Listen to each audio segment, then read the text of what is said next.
a cozinheira, a babá, a faxineira, a trabalhadora braçal. Às vezes, até a melhor amiga para qualquer protagonista, mas sempre, sempre a serviçal.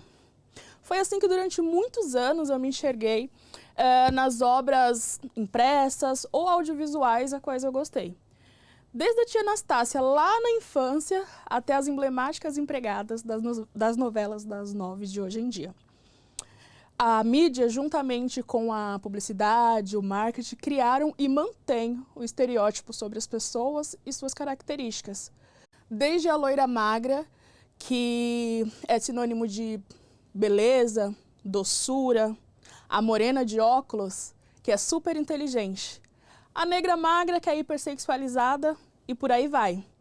Até chegar na preta, gorda, a quem só lhe restou o papel de servente. Eu não sei vocês, mas lá na infância, adolescência, na escola, a gente gostava muito de brincar, de fingir que éramos personagens da TV, do cinema. A gente encontrava alguém parecido ali e falava, ah, eu sou esse personagem. Eu tinha muita vergonha, porque não tinha ninguém que eu pudesse ser. Afinal de contas, não tinha ninguém nas telas que fosse parecido comigo. Às vezes até tinha, mas eram as serventes. E essas não tinha vida, não tinha narrativas em torno delas, não tinha nada. Bem, mas voltando aos estereótipos, estando eles devidamente criados, agora é hora da proliferação deles. Então o marketing, estrategicamente, cria suas publicidades pautadas naquelas imagens que a gente viu ali atrás. E como aqui o objetivo é gerar desejo, claramente a mulher que vai ser representada aqui é a mulher branca, a magra, aquela doce, inteligente. Afinal de contas, quem quer estar num papel de subserviência? Eu sempre fui muito ligada à moda e assuntos ditos como femininos. Então, na minha adolescência, eu lia muita daquelas revistinhas, novelas e séries teens. Eu lembro que em uma dessas revistas, eu li uma entrevista onde uma atriz mirim, muito famosa pelos seus cabelos ruivos, ali ela comemorava os seus 16 anos na capa de uma revista. Eu lembro que uma das perguntas direcionadas a ela era sobre um sonho de um trabalho que ela nunca havia realizado.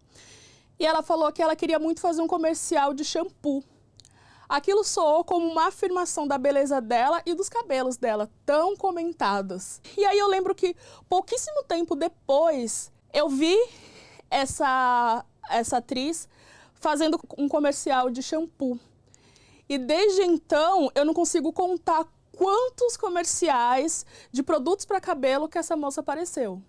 Ou seja, o objetivo dela de afirmar a beleza dos cabelos dela tinha sido concluído. E eu fiquei me questionando se nós tivéssemos a oportunidade de também poder falar em algum lugar que nós temos essa vontade, nós também queremos nos ver representada. A gente quer estar no comercial de shampoo, seja representada na moda com os nossos corpos. Talvez a gente também teria a mesma oportunidade, né? A inocência da juventude, né? Mas enfim, hoje os tempos mudaram, né? Graças a Deus. Hoje com a internet e as redes sociais a gente consegue ter voz. Nós criamos os nossos próprios conteúdos, nós conseguimos trazer as nossas reivindicações, colocar em pauta. Hoje, nós mesmos conseguimos estar na tela. Eu posso pegar a minha tela agora, o meu celular, o meu computador, eu posso ver uma mulher gorda falando sobre moda, uma mulher preta falando de beleza, de culinária, de esporte. Eu posso estar nessa tela. E olha só, hoje faz parte do meu trabalho também ser representatividade para outras mulheres como eu. Hoje é possível termos voz e nós estamos gritando a nossa necessidade de representatividade, mas parece que ainda não somos ouvidas. Ou somos, mas somos pouco ouvidas, bem pouco.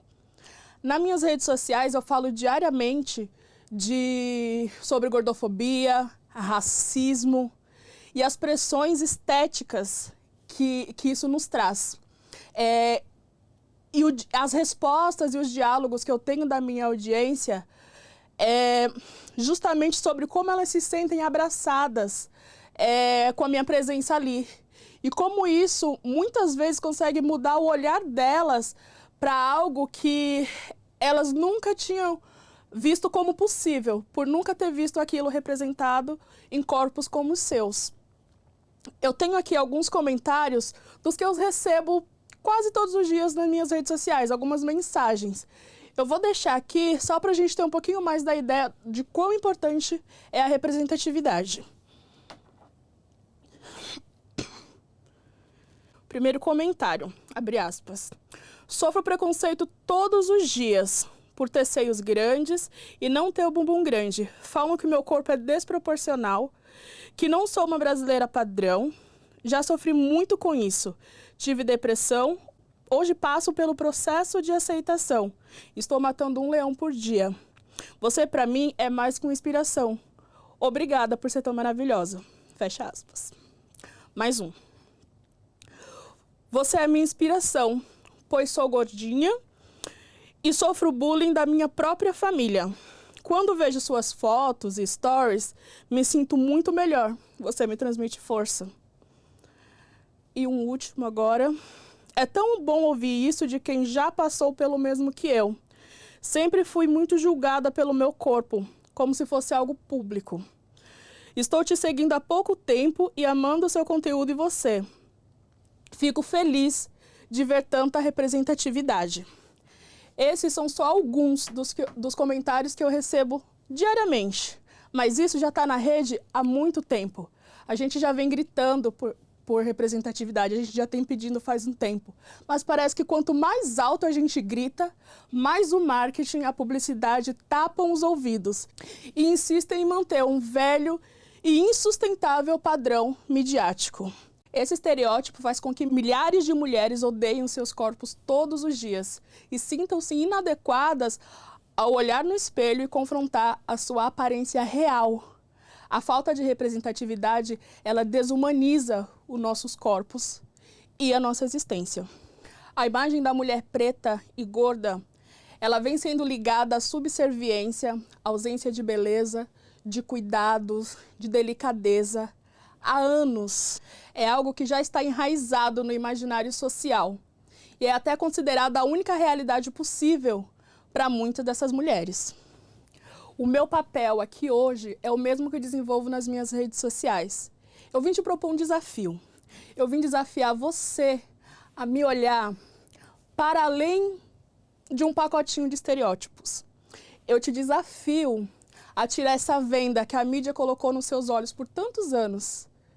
O desafio hoje é você me olhar com humanidade. Será que você consegue? Obrigada.